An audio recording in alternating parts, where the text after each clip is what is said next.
I was going to waive the ACCAN goals and activities and say how I thought that was a realistic and good description of what a consumer-oriented organisation should be about.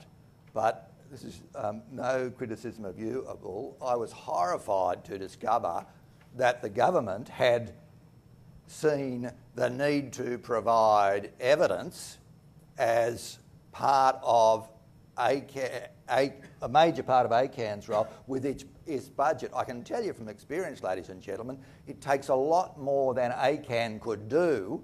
I would see ACCAN's real contribution to our society as being to take consistent information provided by somebody in a position to produce it and to put a good case at all those levels, including policy, on behalf of consumers, citizens or the public, whatever you want to call them, but I certainly wouldn't keep calling them consumers all the time. I think that's a very old-fashioned part of a US model that's not doing so well there, and that certainly doesn't apply to our sector when we are now talking about not telephones just, although there might be some problems there. We're talking about the internet in Australian communications.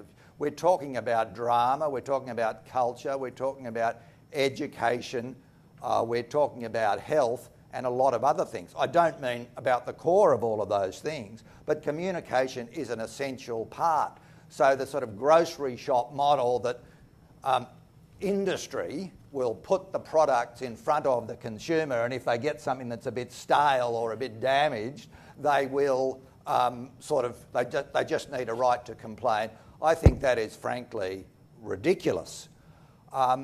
I was going to say exactly the same as Gerard Goggin about providing information. From my experience in a government department, working outside as a lawyer or as a consultant at a statutory authority, it is only a public entity with appropriate powers and protections which can collect consistent data, including data, incidentally, about consumer needs and desires, as opposed to the model that we've spent so much time talking about was of what is someone to deign to offer you. Is there something wrong with it? Does it have a defect? Do you need to take it back? I think there are much more important issues than that, particularly in an information society, and it's only a public body which can, and it's always opposed. Interesting, I don't want to blame this specifically on Graham Richardson, it's just that he happened to be the Minister for Communications in 1991, which in my study of the history was the beginning of the shutting down of the public process in communications. When Austel was established, there was a very deliberate decision made to leave out the obligation to collect and disseminate information about telecommunications. The next year, the obligation which the then Broadcasting Tribunal had to collect and disseminate information about broadcasting was removed from the legislation. Ever since, we've had an increasing rise in discretionary power and selective provision of information. I mean, the Productivity Commission does an excellent job, but it doesn't provide a consistent data set over time, and it can't, by the nature of being asked or directed, forget about the technicalities, to investigate a particular area. It needs boring hard work by public authorities. I wish they'd put a bit more time into this than into enforcement activities, frankly, to give us a picture. And we include as much corporations competing in these fields as the public. Without that, nothing else happens. When that happens, there's a chance, but without a public process, and over the 20 years I'm talking about, we've also seen a gradual erosion of the public process to the point where something is called a public inquiry, when all that happens is people have to work very hard to make long submissions and post them off to some official office. And sometimes, I happen to know, it happens that a junior official is instructed to do summaries of all those submissions, and the people at the top might look at them or they might not. Not always, but that's a common occurrence.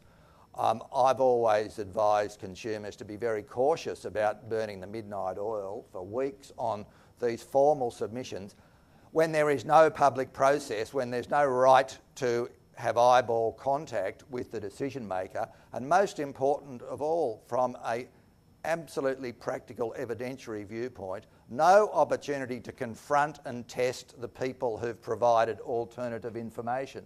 Information only gets value when it's had some sort of testing or comparison, and that's sort of been removed.